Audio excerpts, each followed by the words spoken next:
we talked earlier about the fact that just in the last year, the Hollywood box office is down almost 11%. The box office is down almost 40% from pre-pandemic numbers in 2019. 40% less people going to the movies than are going to the movies now. And that is a dire, dire situation to get into when you consider the fact that Hollywood studios split the revenue for these big budget movies at the theaters. They don't take, the theater doesn't take home all of that money. They only take home a portion of that money, which is why you pay $10,000 for a thing of popcorn. But right now, there is some brainstorming going on as to just how they can get audiences back in the theaters. And I'm afraid to say that every single one of these ideas ignores the obvious, because rather than just making good movies that appeal to the largest demographic possible, they are going to focus on making you go to movies that let you, and I'm not even kidding here, smoke weed and be on your phone. Why would people go to the movies to do that when they can do it at home? I have no idea. Let's go through this. Oh, jeez. So it says, it's time. This is from Variety. It says, texting, weed, and sing-alongs for radical ideas to bring audiences back to theaters. It's time for movie-going to get a makeover. No, it's not. Just make better movies.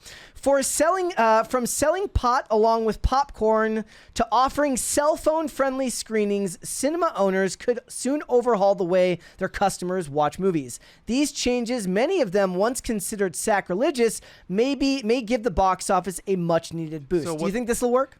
Okay, but it's not a movie theater anymore. What you're doing is just creating Pee-wee's Playhouse. It's a club. Yeah. It's a lounge, right? Like, but instead of music or sports, you've got a movie on it. Like, this idea has been done. Go to Denver, Colorado, and you're going to see these hipster bars where they've got SpongeBob on the TV and everyone's in flannel, right? And has the twirly evil villain mustache. Yeah. They do this, and I definitely think there's a market for it. But to act like this is going to be like the mass appeal, like Brett, like you were kind of poking at, no, it's not going to. For one, eliminate children from these movies, and like no kids are going to be allowed in these theaters. Based. I mean, but like that's it. Okay, if you took kids out of the equation, how much worse would Snow White have done? I think cell phones are a bigger concern. No, but what I'm just saying is, like, if you're allowing pot smoking, you're allowing people to, I assume, talk and everything. Like, you can't have kids in there. So now, like, I would argue that kids are probably the demographic that's keeping movies alive, or theaters, I would say. Movie theaters. I think a big portion of it is parents taking their kids, at least with these Disney movies and Marvel and whatnot. But people are not going to want to go there and have their experience ruined by other people. This seems ridiculous. Yeah. It says, and there are, we'll get back to it. Okay, so it says, and there are plenty of people out there to entice, given that the majority of Americans these days aren't regular moviegoers. While the U.S. population has grown steadily over the decades, there haven't been many recent innovations drawing newcomers to the multiplex.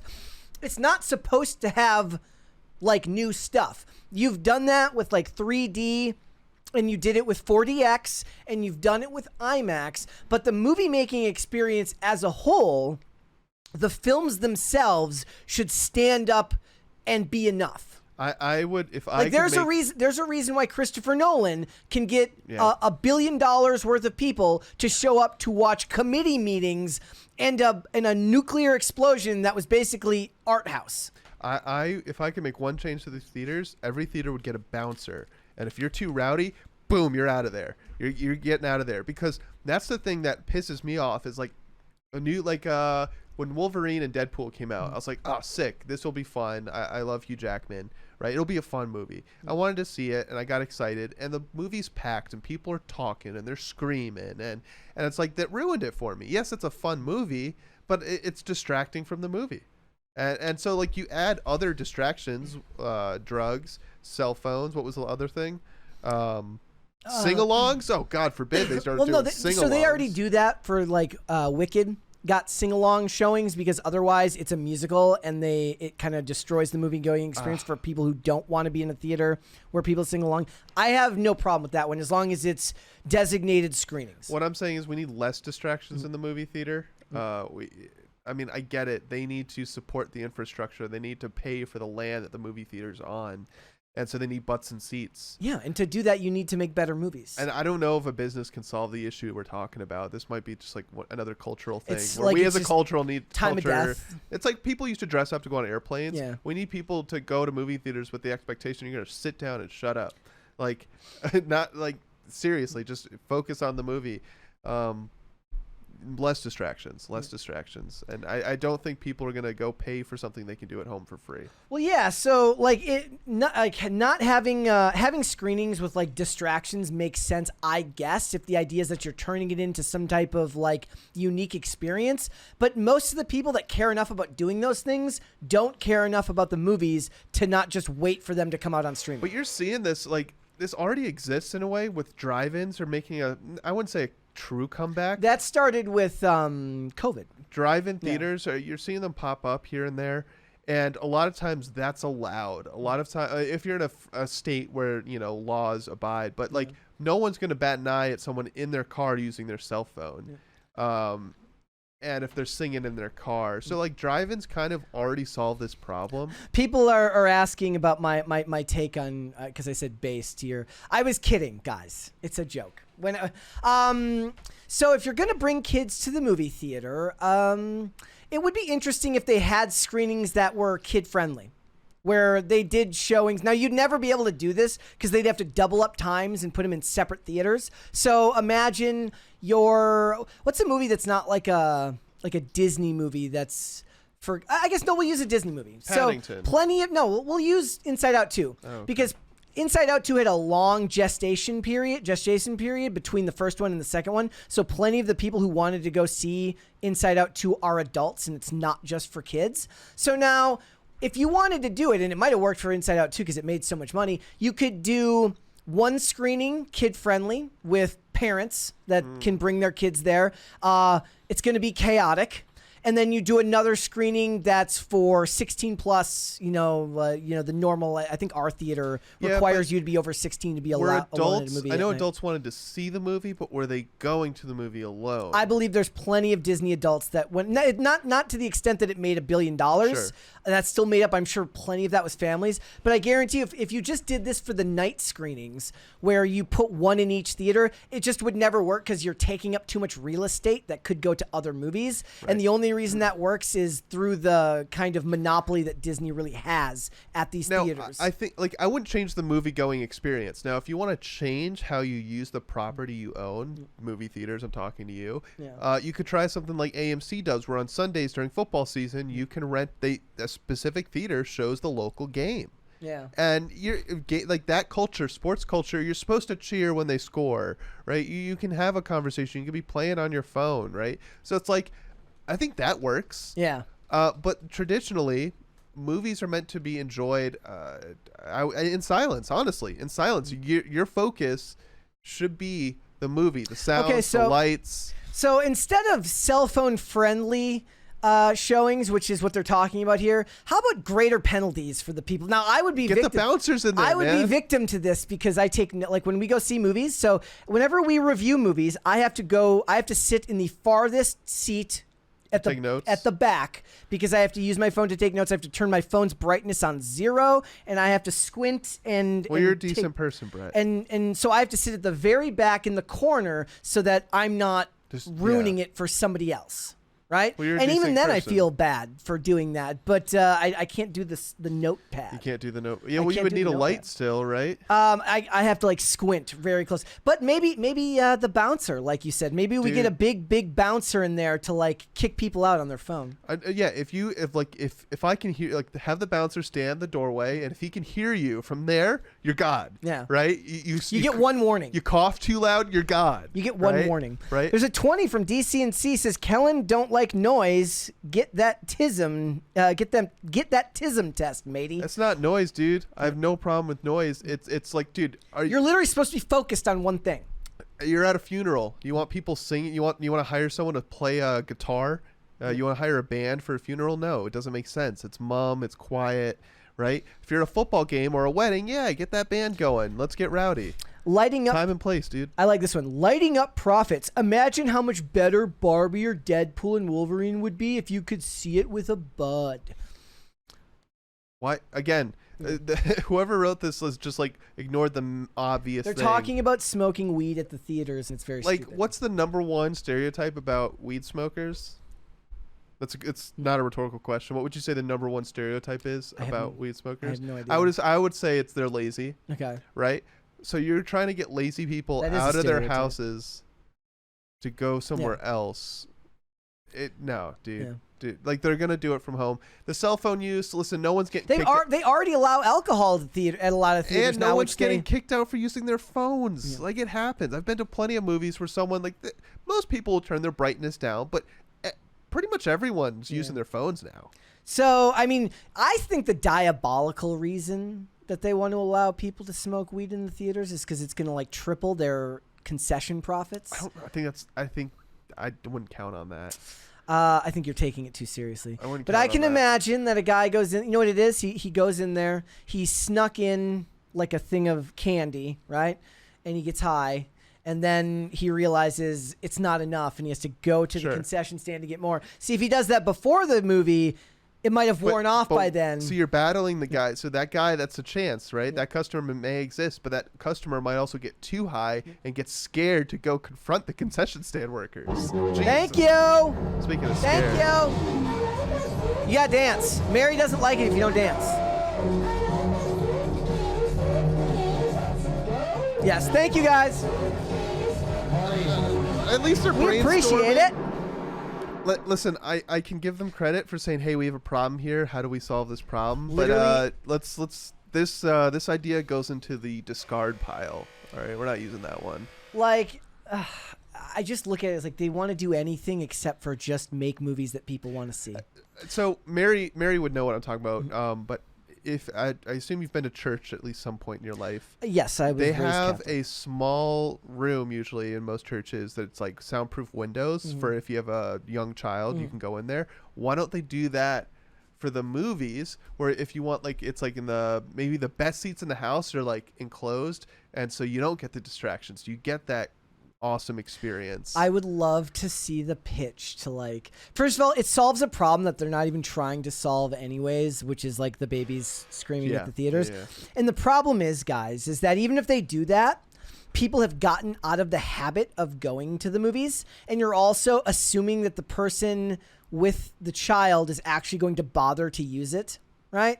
So people have already been trained not to go to the movies. Televisions are unbelievably affordable now at massive sizes. Yeah, for like real. you can get an enormous TV for you can get an enormous TV for the price of taking your family to the movies now. Yeah. One time. You get like a 30, 40 inch for probably $200, $300. You can get better deals than that. Like a lot of the times these days. Like whenever I go to Walmart, the 65-inch TVs are like really, really cheap. So like, how do you combat that? You can't. They tried once COVID happened. They tried to they tried to push everyone to streaming. It is proven to not be a versatile enough market to be able to run your business on. They need those big box office numbers. You need to offer something that people don't have or can't easily get access to. With even if states that it's illegal, weed is I think the most used drug in the entire world other than tobacco. So it's like access is not an issue there. Right? 4DX, I know you don't like it, but it is popular. Okay. It is successful. And it's because you're giving people a roller coaster that they can't get in their own house. Even when you get the IMAX screenings and you got the really nice, comfortable Lazy Boy seats. The other you can't get that. Most people don't get that in their home. Ian Doherty in the chat is absolutely right. He says, "Why go to the movies when it's going to be on streaming in 3 months for free? Sometimes not even that long."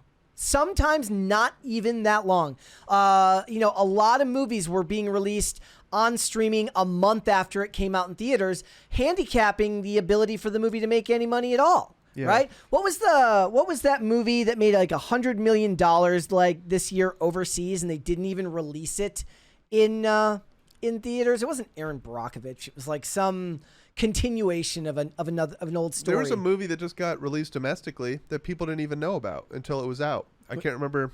You can't remember what it was? Can't remember what it was because they just had a terrible marketing issue, but it was like really good names and it looked good. Yeah. And people are like, I had no idea this was a thing until right now, you know? There's just, now, if you want to tell them that they can, the other reason that weed doesn't work is like, look, the smell will That's ruin another it thing for people. Yeah. And I'm sure there are plenty of people. Hazard. I am sure there are plenty of people taking edibles before they go to the movies already. Like, I don't doubt that most of the time. Like, that is happening on a regular basis. So yeah, it was Bridget Jones. Thank you, Rhaegar Targaryen. They made like a new Bridget Jones movie, and it made like $100 million overseas. It didn't even get a theatrical release in America. So it just left a bunch of money on the table and went straight to streaming. The problem is, guys, is the studios tried to shift during COVID. They tried to switch everything to streaming. It backfired. It failed. They are now trying to regroup and redesign a new process where they can release all of these things in theaters and have the best of both worlds. It is not working. And until you get back to an age where you're releasing big, medium-sized budget, not big budget, medium budget movies that have been made for large-scale audiences that have universal appeal, and you're making them regularly, you're not going to see a change. And I would argue even then that you've broken the habit and you're never getting it back. I know we were talking about AI and art but during pre-production. And the same thing goes with streaming and regular theatrical releases now. Listen, like, content is so widely available that your movie, like, I'm sorry to the Hollywood directors and the writers and the actors, but you need to make a really, really, really good piece of art these days. You cannot get by with being mediocre because people have limitless options. Yeah. The decentralization of everything has made it impossible. And in like, a lot of ways. And that's why Marvel movies, like, I would argue, like, some people have said this is why you can't keep making $300 million budget movies. And I'd argue you have to. No one wants to go see the $50 million Marvel movie. They want the crazy CGI, whether they know it's CGI or not. They want the explosions. They want the Hulk destroying DC, right? Because you can't get that. There's too many examples. I think that has more to do with the characters. Because the big budget ones are all flopping unless they're Deadpool and Wolverine, Spider-Man, or characters that people know. I don't think that has as much to do with the budget and everything to do with the recognition of the characters. There's a reason Joker made $1 billion despite the fact that they made it for $55 million. Sure. It was a unique idea. Yeah. Plus the media turned it into and that's what I mean. $1 billion It doesn't movie. just need to be effects. Like, the idea, like, whatever it is, like, that idea was so good. People were like, I want to go and watch that. I want to go and see that. And so it's like, either you really need to have a original idea that people are hungry for, or you need to make it an awesome viewing experience, which I think Marvel kind of leans into the latter there. I think or most Fast of the people, and Furious. I think a lot of the people, I saw somebody mention video games. I think a lot of the people that might have gone to the theaters, they've lost them to video games and watching streamers. Sure. Not like streamers and content. Yeah, I mean, that's what I would say. If I'm the movie theaters, getting back to kind of like the original thing we were talking about here, if I'm the movie theaters, cheap gimmicks are not going to work. Like, AI is coming. You can't stop it. Yeah. So people are going to just become more decentralized, and their viewing habits are going to just differ dramatically. So you need to find a way to kind of reinvent the business model. It's not a simple change like allowing cell phone use or letting people smoke pot in the movie theaters. That's not going to save your guys's, like, the writing's on the wall. This one, this was where I felt like they'd finally hit. I don't think I sent you this one. Movie theaters are trying everything to bring back audiences, from pickleball to cocktail bars. Okay, here, have you seen these new bars that are opening up, though, that have the panoramic view? Yes. That is the perfect example of solving the problem I'm talking about. What they're doing is now they're putting a camera in every major stadium, and I think they're doing like a fisheye lens so it works with where it's being broadcasted, but it's this immersive experience where it feels like you're sitting in the very front row of a sporting event. Yeah. And you can get drinks, you can talk, you can play on your they phone used to there. do the thing like if your team was in the World Series and it was an away game and they were at the other team's stadium, like, they would put people in the stadium at home. They still do that. They still do that. And that's still popular. They do it for very special occasions. Like, a lot of times, like, the Eagles did something during the Super Bowl, because the Super Bowl is rarely is it played at the home stadium, especially if you're a northern team. Yeah. Right? So they do that. But what I'm saying is, like, these movie these, like, because I don't view it as like a cinematic movie theater anymore. I view it as a building that shows things on giant screens. Okay. Yeah. All right. Hollywood. Hollywood. Better movies better movies, keep the theatrical window open longer so that people don't feel like they can skip it because it's just going to be out on streaming next week, and find a way to change again, I have no idea how you would do this. Fix the profit sharing with the theaters so that they can bring down the ticket prices so that people aren't paying a mortgage payment just to go to the movies. There's a reason why I go to the movies on Tuesdays now.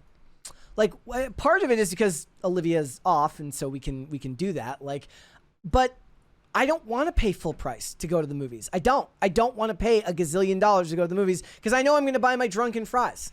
And if I'm going to buy my drunken fries at the theater, then I'm going to get tickets for half the price. Thanks for watching. Listen to full episodes of Pop Culture Crisis on Spotify. Keep up with us on social media and make sure you subscribe and ring that bell so you never miss the show. Bye, guys.